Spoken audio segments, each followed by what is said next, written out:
Putin और Trump साहब को मैं कहना चाहता हूँ, आप बहुत महान देश के नेता हैं, बहुत महान हैं।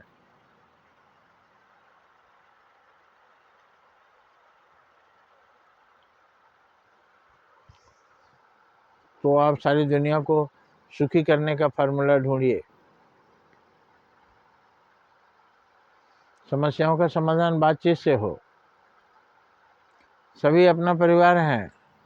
किसी का धन छीन कर शोषण करके अपने यहाँ लाना, किसी को मजबूरी का फायदा उठा करके उससे धन हड़प करना। आप बहुत ताकतवर हैं, आपकी हर बात जायज है, लेकिन जायज तो युद्ध तो जायज नहीं है।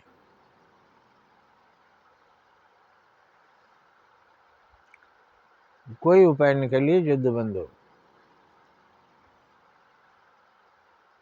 ये जो हजारों लोग, बेगुनाह लोग मर रहे हैं छटपटा छटपटा कर, आपको तमाशा लगा हुआ है, आपको अच्छा लग रहा है, दुश्मन को सबक सिखा रहे हैं, थोड़ा वो भी सिखा रहा है, क्या फायदा है? वो लहूलुहान हो गया, आपको तो 4 पत्थर लगे। युद्ध का यही तो परिणाम है। प्यार से नहीं मना सकते, राष्ट्र संघ में जाइए, हजारों का समर्थन जुटाइए, सब एक स्वर से बोलेंगे। जब नहीं माने तब तो भगवान भी चक्र उठा लिए थे, तब उठाइए और सबक सिखाइए। लेकिन सब लोग मिलकर के सबक सिखाने की जगह में सबक दीजिए, सबक याद कराइए, ज्ञान दीजिए। याद कराने का तो 2 तरह का यादगार होता है, एक प्यार से याद करते हैं और एक दुश्मनी के भाव से याद करते हैं। ठहरो, अभी तुम बलवान हो, एक दिन आएगा कि मैं तुम्हारे सीने पर सवार होकर पूछूंगा, कल तक तुम क्या कर रहे थे, अब परिणाम भुगतो। तो ये महान देशों, 2 महान ग्रुप के नेता और बाकी लोग इनके आगे पीछे हाथ मिलाए हुए, सब मिलकर इस युद्ध का अंत खोजिए ना। जितना भूभाग आपके पास है उतने लोगों की सेवा करिए। दूसरा भूभाग आपको क्यों चाहिए? ताइवान प्यार से बुलाइए, अगर वहां के पब्लिक आपको मानती है तो फिर आपसे मिल जाएगी। लेकिन वहां के पब्लिक को मालूम है कि आप कैसे मिलाएंगे, आप सब कुछ ध्वस्त कर देंगे, सारे लोगों को मार डालेंगे, उसके बाद तो जमीन लेके चाटेंगे। क्या करेंगे जमीन? आप कितना दिन जिएंगे? सुनते हैं कोशिश कर रहे हैं 1.5-2 साल तक जीवे, 150-200 साल तक। अरे धरती लाखों वर्षों की है, लाखों वीर पुरुष चले गए, अमर होने की किसने नहीं कोशिश की? हिरण्यकशिपु ने अमर होने की कोशिश की, अमर रहा। आप अमर बनने की कोशिश काहे कर रहे हैं? नहीं हो पाएंगे। 150 साल जी जाएंगे, 200 साल जी जाएंगे, खूब भोग उपभोग करेंगे, खूब अपना आदेश चलाएंगे, खूब बॉसगिरी दिखाएंगे। उसके बाद आपका प्राण आपके शरीर से बाहर होगा और वो किसी और शरीर में जाएगा, और 84 लाख योनियों में आप वर्षों बरस तक घूमते रहेंगे।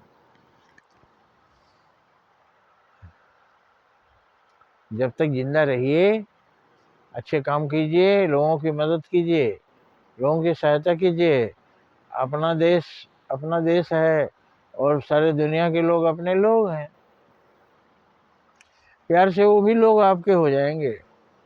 सारी दुनिया हमारी है, क्या तकलीफ है? दुनिया को जब हमें देना है तो सारी दुनिया हमारी है।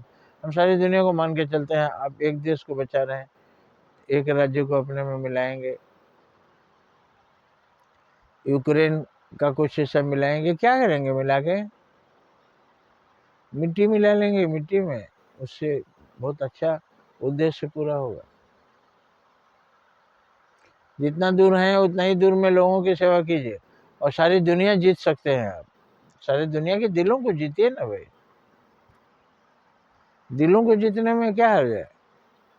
विश्व विजेता कोई नहीं बन सका, सिकंदर भी नहीं, महिषासुर भी नहीं। महिषासुर तो सारी धरती पर राज्य हो गया था उसका, फिर भी मरा, और आज उसको राक्षस कहा जाता।